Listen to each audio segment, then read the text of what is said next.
You're listening to the RZNGMEN Show. I'm your host, Craig Carlisle, and I'm in studio with Eric Tomlin, sharing his life, which is similar to mine, how he's lived through loss of his first wife, and he's married again and thriving. Yeah. You know, there had been a lot of people that had been very supportive. Sure. And I was calling people, and I was asking. I talked to my mom. I said, you know, Mom, because she lived in Southern California, right? So I said, do you think you could help me with the girls? And she said, sure. And I said, you know, I think it would be a good thing for me to maybe invite the people. I don't know how far away you are from Disneyland, but maybe they could come out, and I'll buy them dinner. Okay. To say thank you for supporting us. Wow, that's awesome. And I said, do you think anybody would come out? She goes, well, you can call them and see. Sure. So I started making phone calls, and I got to Serena, and I called her. Okay. And I said, hey, Serena, I said, this is Eric Tomlinson. I want to thank you for, you know, you're a friend of my mom's, and you were so kind and generous to send money to my family. Sure. And she said, I'm very sorry for your loss. And I said, would it be possible, you know, to invite you? I'm inviting people to come out to have dinner at Disneyland. And I don't know how far away that is or if that's even possible, but I can't go down to, you know, if you could come here, I'd be happy to, you know. And she goes, oh, no, I can't do that. And I go, oh, no problem. I said, I completely understand. Mm-hmm. And she says, well, you know, she goes, well, I really can't do that because I'm engaged. Really? And I went, well, and this is the strangest thing. Well, let's get some clarity. The context here, Serena is my wife. Is your current wife. Is my wife. So, but in the case of the story, when you're inviting her at this point to come down and have dinner with yourself, with me and the other people that had supported your family, supported my family, she's engaged. And I wasn't. And so what was strange is that all the things that I'd kind of just clammed up about to just try to make it work, I was pretty just saying it like it was after that. Yeah. And so my old self would have, before Angela passed away, would have been like, oh, very understanding, you know, oh yeah, oh sure, oh yeah. But I was kind of raw. And I said, I paused for a moment when she said she was engaged. I said, well, for crying out loud, I'm not hitting on you. I was simply saying thank you, and was bring him too. I'm sure he's a great guy. I'd be happy to buy him dinner. Oh my gosh. And I said it just like that. And she was like, oh, I didn't mean it like that. I said, no problem.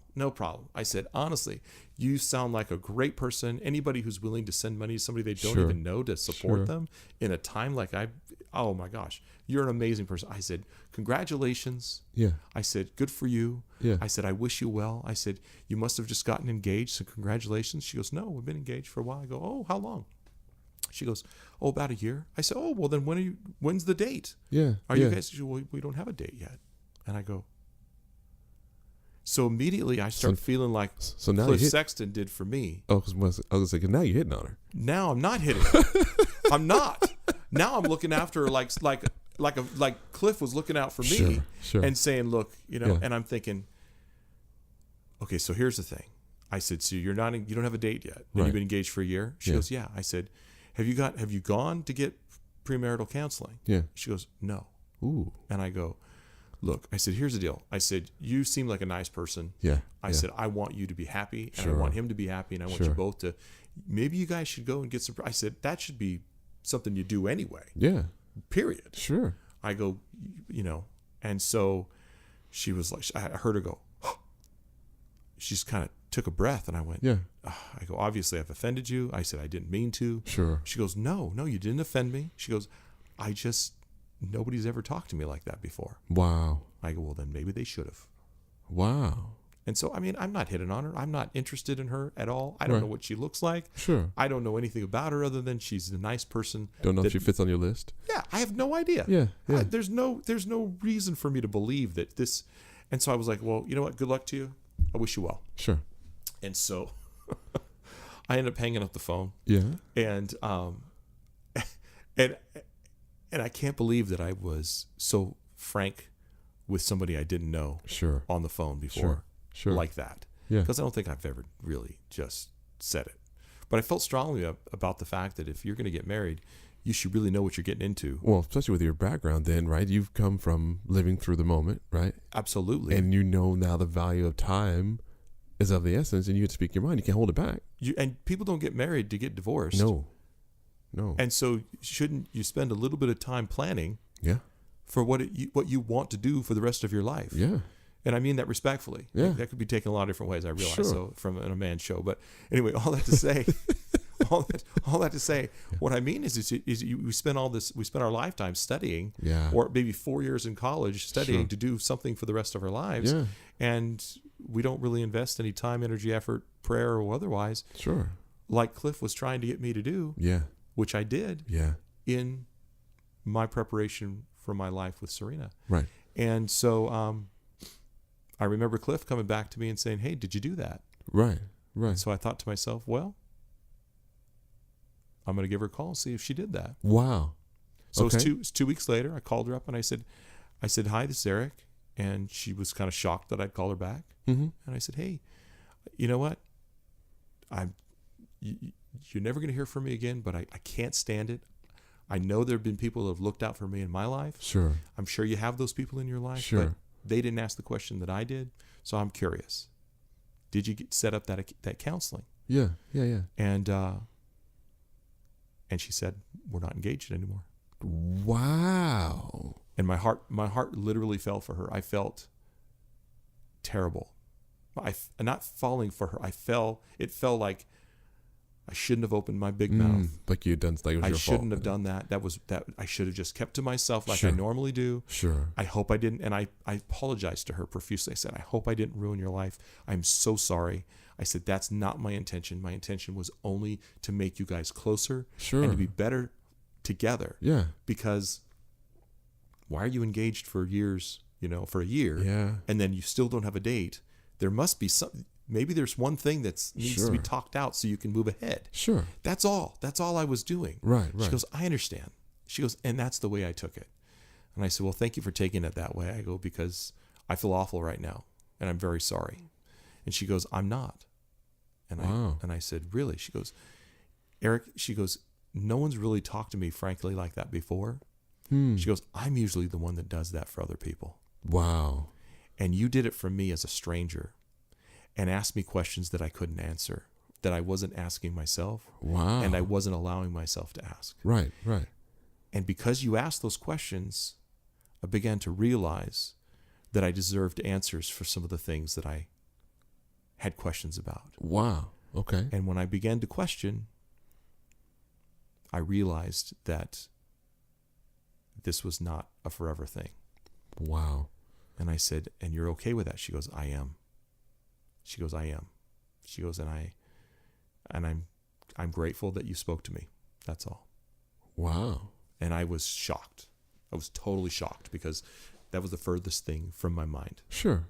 And so I wished her well, and I think we started talking then after that.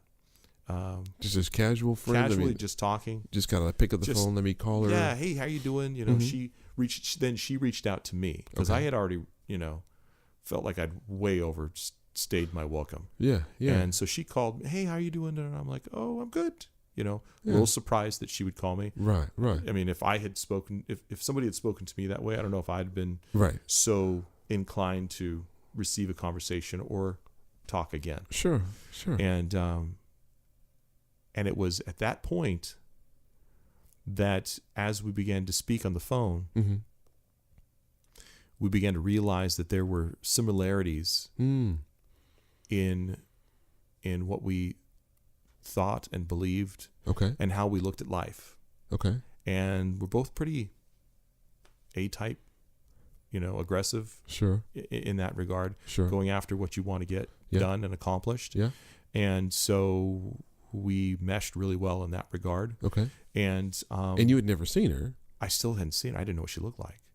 And she just seemed like somebody who was genuinely out to help other people in a way that was completely unselfish and kind. And if nothing else, that was an attractive quality to respect. Okay, so how did you feel? I know you keep talking to a woman on the phone. Yeah. And once you kind of get your mind kind of turned into, Well, yeah, all of a sudden I'm like, well, what's happening here? Right. I'm not interested in a relationship, but my pastor said I need to be aware. Sure. And I need to be mindful of what it is that could occur. Sure. And what was interesting is that list did several things. It became a rudder Wow. for the types of questions that I would ask in a relationship. Sure. Because when you know what you want, yes, it guides your questions and your thoughts. It guides the direction of your life. It does. Yeah. And so writing that list in the middle of a relationship would not have been helpful because anybody would have just written that list. Sure. Based on who they were talking to. Exactly. But the list already was done. Right. And it was actually very soon after my wife had actually passed. Yeah. And here I'm talking to somebody that Now, had the list come to mind even when you were on the phone with Serena? Absolutely.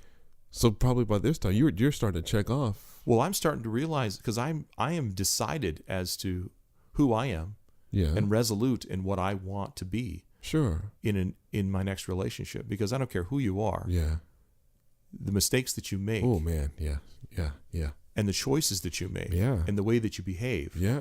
Are things that you look back on and go, if I could do that differently. Yeah, I'm not doing that again. I would do that differently. Yeah. Because I know the effects that it had on me. Man. And my relationship with her or other people. Yes, sir. And that is a very general, broad way of addressing that topic. Sure. But you look at that and you think, well, I'm going to be this person in the future, and this is how I'm going to be that person, and I'm resolute in this regard. Right. And I'm choosing this. And so it then made me very bold, confident, right, and solid on what I wanted to see accomplished for both me and my family. And I didn't do it for that reason, but I realize now that's why you had to do it. Makes you sure incredibly certain of what you will and won't stand for. Sure. And there's always this give and take in every relationship. Oh no, yeah, most definitely. But if the person you are, and you're certain you are choosing and choose to be, sure, is solid, and that person is also solid on who they are, and what they want to see accomplished, and somehow those two things align. Yeah. Well, then there's a great deal of agreement that can happen ongoing. Yep. Whereas you having to change yourself so completely, like a pretzel, in order to maintain the relationship, which I think many of us have experienced in some way, shape, or form. Yes, sir. And it is absolutely 100% the road less traveled with regards to the list. Yeah. And the other thing is that it caused me to look to God for the things and the strength that I needed in order to maintain the values that I wanted to maintain, as well as the way I wanted to court her. Really? And respect her in the process. Got it. And I had already made decisions instead of trying to make decisions in the heat of the moment. Got it. Which doesn't work. So she was the Serena, as the she. Serena. Mm-hmm.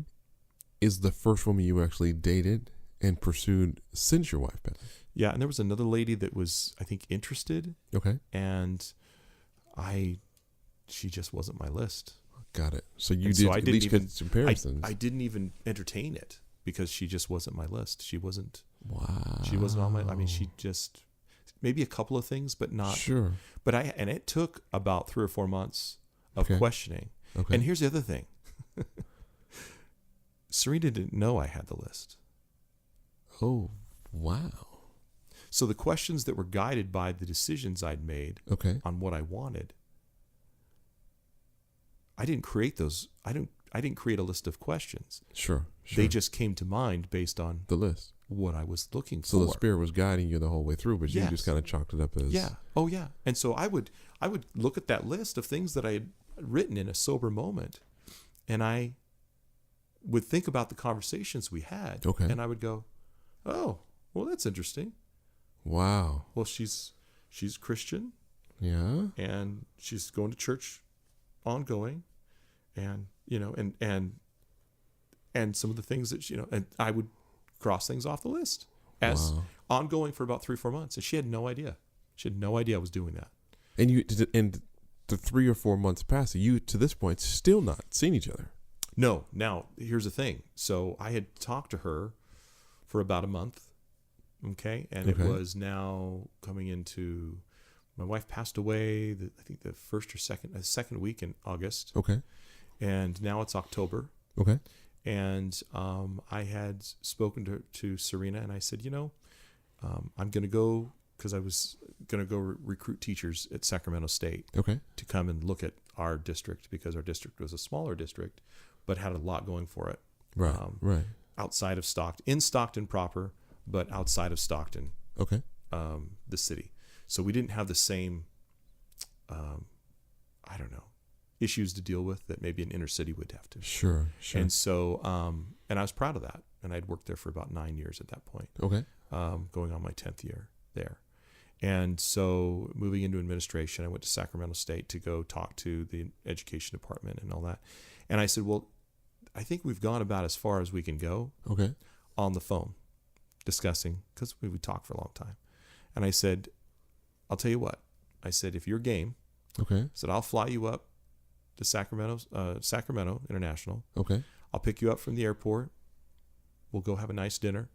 And then I'll take you back to the airport, and I'll drop you off, and you can be back by, who knows, maybe 10 o'clock. Wait. You consented to fly her up for a date and fly her back the same night? Yeah. Okay, so we're going to use a nice, cool term. That's a baller move right there. Man. Well, she lived. Wow, that's the Mac of my Mac moves. That's huge.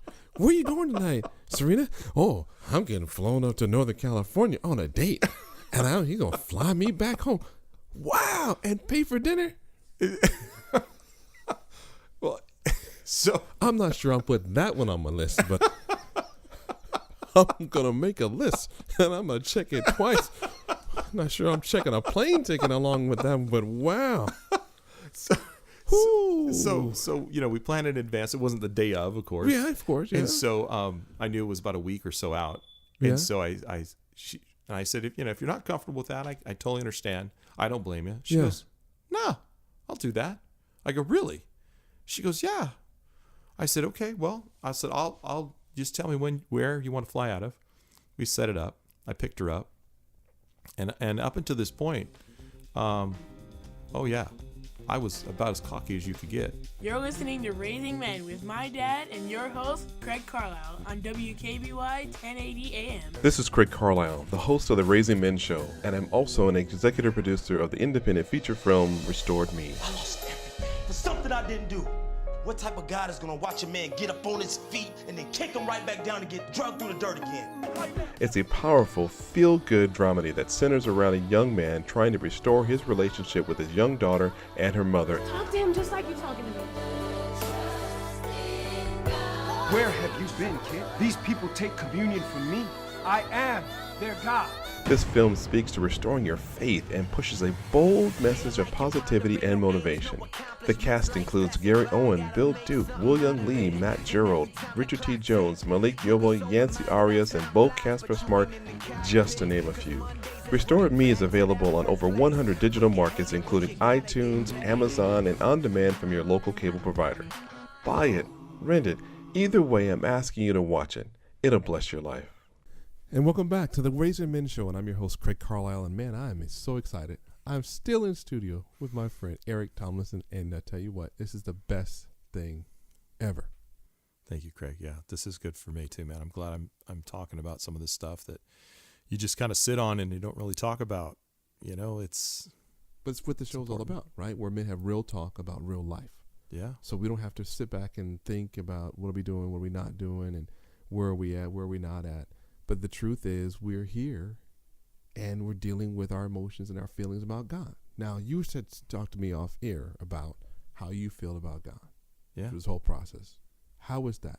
I think there are a lot of guys, I'm sure women too, that deal with their anger, their frustration, their disappointment, their disbelief in what's really happening when you feel like you've been faithful.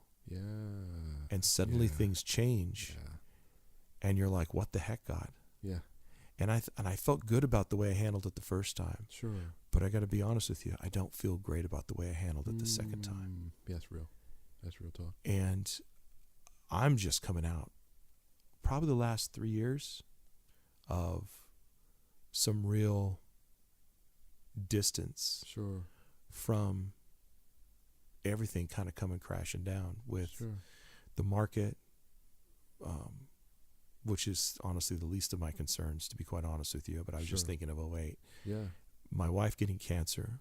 My mom and dad losing everything. They came back to live with us. Wow. And the one thing I couldn't get over, and I remember saying this to God, was, why did my daughters have to go through this twice? Ooh, goodness gracious. Yeah. I said, God, I understand.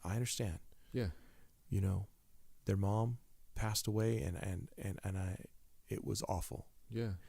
And I know it's tough for them. It's awful. But why? Yeah. Why do they need to go through this again? And we had prayed through the first time and the second time. Craig, I'm telling you right now, I said, I'm doing this then. Wow. And I was mad at God. Ooh. I never stopped believing that there was a God. Sure. I just didn't want to talk to him. Mm. And I think there are a lot of people out there that might feel the same way. Yeah. And the strange thing is, and I was telling you, Craig, earlier about this, is that we as guys, we'll pride ourselves in, well, I'm not going to say anything that I'm going to regret, so I'm going to keep my mouth shut. I'm just going to be quiet. And that in and of itself does enough damage. Yeah, it does. 2-3 days go by and you haven't said anything to your spouse, or maybe to your kids. And you think you've taken the high road because you haven't said anything and you haven't erupted and you just kept it to yourself. And then thank God for our wives who make you talk and say, hey, what's going on? And then it's like lancing a boil. And then you're talking about it and somehow it's gone. It's better. But how often does God make us talk about it? Wow. And so how long does that go on, that distance that we place because we don't want to talk to God because he's not listening to us, or we're not, getting what we want, and we're stamping our feet, so we're going to be quiet about things and we're going to just keep it to ourselves. And Sure. That could be years, though. It could be a very long time. Ooh. How long did you think it lasted like that for you? I think it lasted that way for me for about 5 years. Ooh. Now, I still attended church out of obedience because I know God's there. Sure. I want my kids to be raised in church. Sure. I want them to have every opportunity to know God. Sure. But to myself. But you just weren't talking to him. I just wasn't talking to him. Ooh. Now, could you still feel honestly that you heard God's voice still talking to you, kind of leading and guiding, directing you, but you just weren't communicating? I just didn't want to hear it from him. Ooh. Now, did your wife know, Serena, know exactly where you were? You just I didn't tell her about it either. Ooh. I'm sure she sensed where I was. Sure. Did I still pray at meals? Yeah. Did I still, attend functions? And the thing that did it for me was I was invited to a men's Bible study. And I know one guy was sitting in there talking about how, God had fixed this for him, and God had fixed this for him and his family and this. Sure. And I remember the very first time opening up and saying something. And I was just sat there, and I listened for about 2-3 weeks, didn't say anything. Sure. And this guy spoke up about how, God's help. And I finally just looked at him, and I didn't know this guy. I just looked at him and I said, and that worked for you. Huh. Good for you, buddy. And the leader, David, you know David. Yeah. David looked at me. Big eyes, just looked at me like, oh. Yeah. And then another guy who happened to be a pilot for the military, for the Air Force. Yeah. He broke the silence and he said, well, all right, now we're talking. Yeah, because that's maybe you were going to have real talk about real life. So how did they recover from the group then? I mean, where did you guys go from there? I just clammed up again. Ooh. Dave was trying to ask questions. I'm like, no. I'm just here to listen. And that was it. And I shut it down because I wasn't going to say anything to anybody. So, but David was really instrumental in leading that group and helping me talk about stuff. And what was interesting was, again, the core of who I am. Sure. I am a Christian man who believes God wants good things for us. Sure. But man, was I upset by the circumstances a second time. Yeah. And, am I proud of it? No. But I think I just want to say, it's not even encouragement. It's not even the word. I just want to broach this subject with guys. If you're listening to this segment, you're listening to this message, find another guy that you can be completely transparent with. Sure. Who you trust to hear what your heart is. Yeah. Because chances are, if you can just say it out loud, and have another guy hear you, he doesn't even have to. He's not going to fix it. No, he can't. He doesn't have. He's not equipped to fix it. Don't expect him to fix it. No. But the mere fact that you can talk out how you think you're feeling, with all the expletives and everything, just saying it like it is. Yeah. That could very well be the turning point for you and someone else to get past that. And perhaps you could do that for somebody else, knowing that you may not be able to fix it. And don't try to put a nice, neat bow on it and explain away why God did. Let God do that. Yeah. Let God do that. And just listen and go, man, that's terrible. Yeah. I don't blame you for feeling the way you're feeling. And honor what they're dealing with. But there's so many of us that have that. We're not dealing with it. No. We're not talking about it. We're holding on to it. And then 5 years, maybe that's a short amount of time. I bet there are guys out there holding on to things for 20, 30 years. Their whole life is passing them by, and all they have to do is find a time to talk to somebody who can hear them, hear you out, and you're going to talk it out. With no judgment. Yeah. No judgment. You're listening to Raising Men with my dad and your host, Craig Carlisle, on WKBY 1080 AM.